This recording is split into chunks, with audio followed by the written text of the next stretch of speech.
We have a question today about Freemasonry. Very simply, does the Catholic Church allow Masons as members?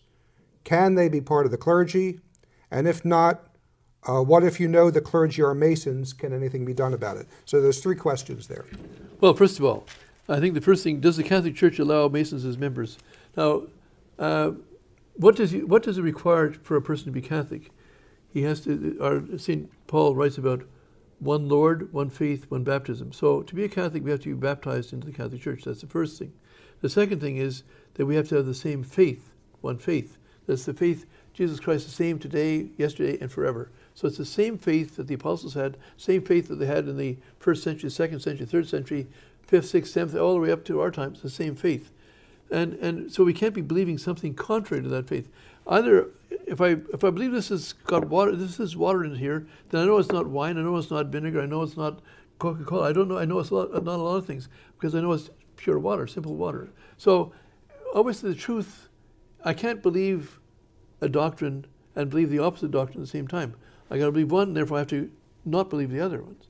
It's the same thing for anything. But so why am I saying all this? It's simply because Masons are another religion. Very much so, yes. So it's a religion. It's a more exactly, it's not just a pejorative term. It's not just to be insulting to them, but it's a pagan religion. That is, they believe in false gods. That is, they believe in idols. They believe in Moloch. Now, I'm sure it would be 100 Masons if they saw this show. They say, this can't be true. He doesn't know what he's talking about.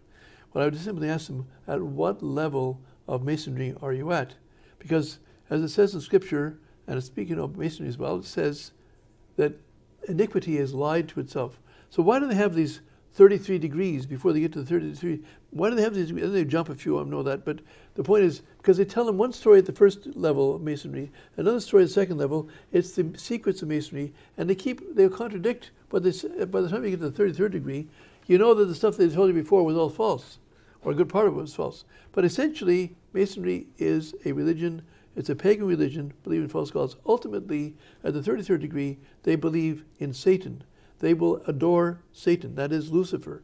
And of course, they don't like being called Satan because Satan is his name. Before he was Lucifer in heaven, he was a light bearer. When he was cast out of heaven by St. Michael, he became Satan.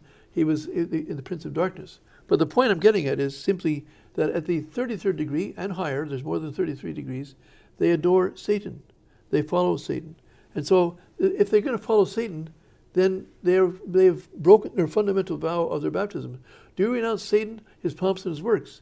Yes, I do, we say in the baptism. But if you renege on that, you still have baptism, you still have the mark of baptism in your soul, but you have now renounced that. You now become an apostate. And so there's no way a person who's following Satan, not because they've fallen into some sin of weakness, but because they deliberately choose to follow Satan, can they belong to the Catholic Church? It's just the two are incompatible. Mm-hmm. So apart from any canon law measures that are there, right, it's the essence of the thing is a Mason cannot be a Catholic. There's just no way around it. Even if they change the law of the Church tomorrow to say you can possibly become a Mason, of course that's a stupidity, because it cannot be that a Mason can be a Catholic, because they are incompatible one to the other. And it's so strong. It's so serious too that if in the old Code of Canon Law, if I'm correct, it was automatic excommunication. Absolutely, because it's automatic excommunication by God anyway, yes, for becoming a Mason, because you are defying God. And even with the new code, as Cardinal Ratzinger, when he was Cardinal Ratzinger, said in 1980, 81, or 83, I think, when they brought the code in, and we've published that thing, and it was in the Observatory Romano, which basically says that even though we haven't used those categories of excommunication for this particular thing, still it's a state of mortal sin, and you cannot go to communion. So to be excommunicated is ultimately to be cut off from communion. But more than that, they're cut off from the church. They're no longer members of the church. Now, some of them may join there and do this in ignorance. Yeah, they don't know, yes. They don't know. But all the same, it's an objectively a mortal sin, and it's a mortal sin against the faith, because they've joined another religion. And not just any other religion, but a satanic religion following Satan. I mean, you can't get much worse. Yes. Yes, and